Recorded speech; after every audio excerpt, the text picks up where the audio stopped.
ముఖ్యమైన వార్త ఇది. సో కాంగ్రెస్ సర్కార్ అధికారంలోకి రావడానికి కారణమైన వార్త ఇది. వచ్చిన తర్వాత ఏడాది నుంచి 15 నెలల నుంచి ప్రతిరోజు వార్త పేపర్లలో నానుతున్నటువంటి వార్త ఇందిరమ్మ ఇండ్లకు సంబంధించి. రేషన్ కార్డులు, ఇందిరమ్మ ఇండ్లు, ఇందిరమ్మ ఆత్మీయ భరోసా, రైతు రుణమాఫీ ఇట్లాంటి అంశాలు ప్రధానంగా చర్చలో ఉన్నాయి కదా. అయితే ఇప్పుడు ఇందిరమ్మ ఇండ్లకు సంబంధించి విధి విధానాలు గైడ్లైన్స్ మళ్ళీ కొత్త గైడ్లైన్స్ వచ్చినాయి. అవి ఎందుకు చూడురి. ఇందిరమ్మ ఇల్లు శాంక్షన్ అయిన వాళ్ళందరూ బాగా శ్రద్ధ పెట్టి ఖచ్చితంగా ఎనురి. ఇల్లు లిస్టులో పేరు రాగానే అయిపోదు. మీరు ఏమన్నా వేరే ఆలోచనలతో ఉంటే ఆ ఆలోచనలు చంపేసుకోరు. ముచ్చట ఎంత చూడురి. దశల వారీగా ఫోటోలు బస్ట్. ఇక ఫోటోలు అంటే ఏం ఫోటోలు మీరు దిగి పంపాలి అనుకోవద్దు. మీరే ఇల్లు కన్స్ట్రక్షన్తో పాటు దిగి పంపాలి. వైశాల్యం 400 చదరపు అడుగులకు తగ్గొద్దు. ఇల్లు యొక్క నిర్మాణ వైశాల్యం 400 చదరపు అడుగులకు తగ్గద్దట.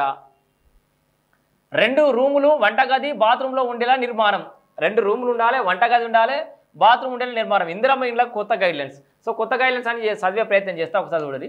గణతంత్ర దినోత్సవాన్ని పురస్కరించుకొని ఇందిరమ్మ ఇండ్ల స్కీమ్ను ప్రారంభించిన రాష్ట్ర ప్రభుత్వం నియోజకవర్గానికి ఒక గ్రామాన్ని పైలట్ ప్రాజెక్టుగా తీసుకొని లబ్ధిదారులను ఎంపిక చేసింది. రాష్ట్ర వ్యాప్తంగా 72,045 మందికి మంజూరు పత్రాలను అందజేసింది. పలు చోట్ల ఇండ్ల నిర్మాణాలు సైతం ప్రారంభమై బేస్మెంట్ స్థాయి పూర్తి చేసుకోబోతున్నాయి. ఇళ్ల నిర్మాణాలు స్టార్ట్ అయినాయట, బేస్మెంట్ స్థాయిని పూర్తి చేసుకోబోతున్నాయట. ఈ నేపథ్యంలో స్కీమ్ అమలులో ఎలాంటి అవకతవకలు లేకుండా ప్రభుత్వం జాగ్రత్తలు పడుతోంది. ఏం జాగ్రత్తలు పడుతుంది? ఇందులో భాగంగా 2 రోజుల క్రితం ఇందిరమ్మ ఇళ్లకు సంబంధించిన కొత్త గైడ్లైన్స్ ప్రభుత్వం జిల్లా కలెక్టర్కి పంపించింది. ఆ గైడ్లైన్స్లు ఏమున్నాయి? ఈ మార్గదర్శకాల ప్రకారమే నిర్మాణాలు జరగాలని సూచించింది. పొరపాట్లకు తావు లేకుండా నిర్మాణాలు ఉండాలని, లేదంటే బిల్స్ నిలిపేస్తామని హౌసింగ్ ఎండి గౌతమ్ హెచ్చరించారు. క్షేత్రస్థాయిలోని అధికారులకు కొత్త గైడ్లైన్స్ పంపించాలని, క్షేత్రస్థాయి అధికారులకు కూడా గైడ్లైన్స్ పంపించాలని కలెక్టర్లకు పంపించిన దాంట్లో మెన్షన్ చేసిరట.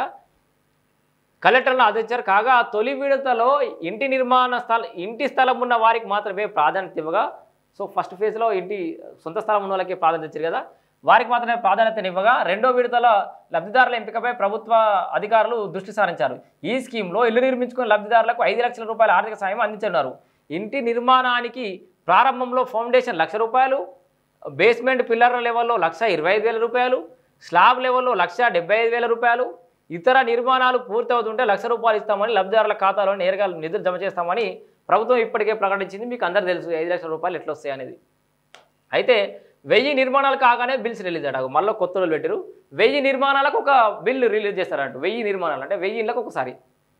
రాష్ట్ర వ్యాప్తంగా ఇప్పటి వరకు 700 ఇళ్ళు బేస్మెంట్ లెవెల్ వరకు పూర్తయినట్లు గృహ నిర్మాణాల శాఖ అధికారులు చెప్తున్నారు. మరికొన్ని ప్రారంభ దశలో ఉన్నాయని, మొత్తంగా రాష్ట్ర వ్యాప్తంగా 1000 ఇళ్ల నిర్మాణాలు బేస్మెంట్ లెవెల్కు రాగానే మొదటి దశ బిల్లులు విడుదల చేస్తామని చెబుతున్నారు. సో అలాగే బిల్లుల చెల్లింపులకు ఎలాంటి ఇబ్బందులు లేవని, సరిపడా నిధులు రెడీగా ఉన్నట్టు చెప్తున్నారు. ప్రభుత్వ లక్ష్యానికి అనుగుణంగా నిర్మాణాలు పూర్తి చేయడమే తమ లక్ష్యంగా టార్గెట్ అన్నారు. కొత్త గైడ్లైన్స్ కొత్త గైడ్లైన్స్ చెప్పే ముందట వీళ్ళు చెప్పినటువంటి ఏదైతే 1000 ఇళ్ళు పూర్తి కాగానే ఇస్తామని అన్నారో, ఇక్కడ స్టార్టింగ్ ఎప్పుడో బేస్మెంట్ చేసిన ఒక వ్యక్తి ఉన్నాడు. 2 నెలలు అవుతుందో 3 నెలలు అవుతుంది అనుకుందాం. ఇక్కడ మొన్న ఒక నెల కింద స్టార్ట్ చేసిన వ్యక్తి ఉన్నాడు. మొన్న పునాదులు తీసిన వ్యక్తి నిన్న మొన్న ఉన్నాడు. ఇంకొక 700 ఇండ్లు అయినాయి. ఇంకో 300 ఇండ్లు కావాలి. 300 ఇండ్లు బేస్మెంట్ మొదలు పెట్టాలి, వాడు తవ్వాలి కావాలి. ఈ లోపల ఫస్ట్ బేస్మెంట్ చేసిన నీళ్ళు పట్టి ఇక్కడ వీడు పనికి వచ్చినోడు, వీళ్ళు పని పోగొట్టుకొని ఇన్నే బేస్మెంట్ కాడ కావాలి.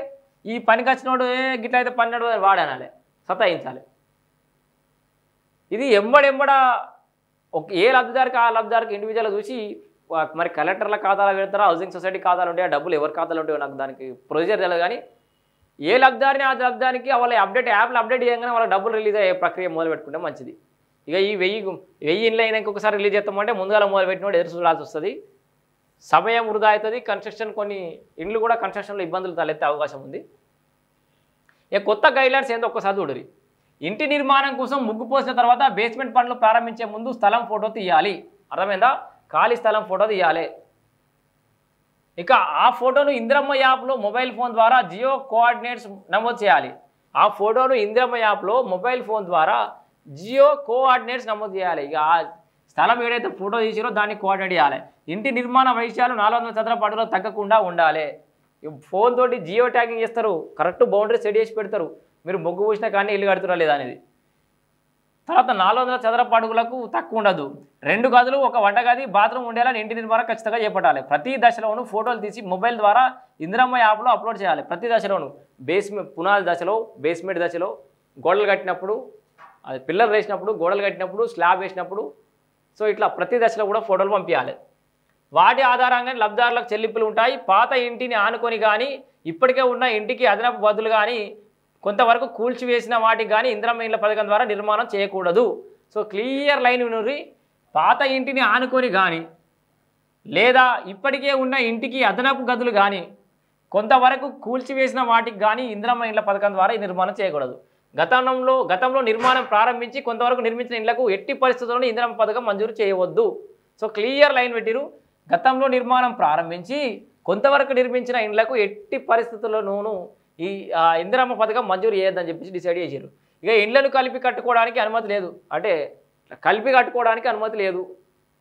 అండ్ ఒక ఫ్యామిలీలోని కుటుంబం సభ్యులకు ఒక ఇల్లు మాత్రమే ఇవ్వాలి. కుటుంబంలో 2-3 లబ్ధిదారులు ఏమైనా పొరపాటు ఎక్కడైనా సెలెక్ట్ అయినా కూడా ఇయ్యరు. సో ఇవి కొత్త గైడ్లైన్స్ ఉన్నాయి కదా, 1, 2, 3, 4, 5, 6, 7, 8, 9, 10 గైడ్లైన్స్ ఇచ్చారు. సో ముగ్గు పోసినప్పటి నుంచి ఇల్లు పూర్తయ్యేదాకా ఫోటోలు దశల వారీగా పంపించాలి. సొంత స్థలంలోనే కట్టుకోవాలి. మీకు చూపించిన స్థలంలో ఫోటో తీస్తారు, ఆ స్థలంలో కట్టుకోవాలి. పాత ఇల్లుకు ఆనుకొని కట్టుకోవడం కానీ లేకపోతే కూల్చేసి కలిపి కట్టడం కానీ ఇట్లాంటి కార్యక్రమాలు ఏం చేయొద్దు. అండ్ గతంలో ఇల్లు మొదలుపెట్టి మధ్యలో ఆగిపోయిన ఇళ్ళకి ఎట్టి పరిస్థితులు వేయొద్దని కూడా డిసైడ్ చేశారు. ఇవి ఇందిరమ్మ ఇళ్ళకి సంబంధించిన గైడ్లైన్స్.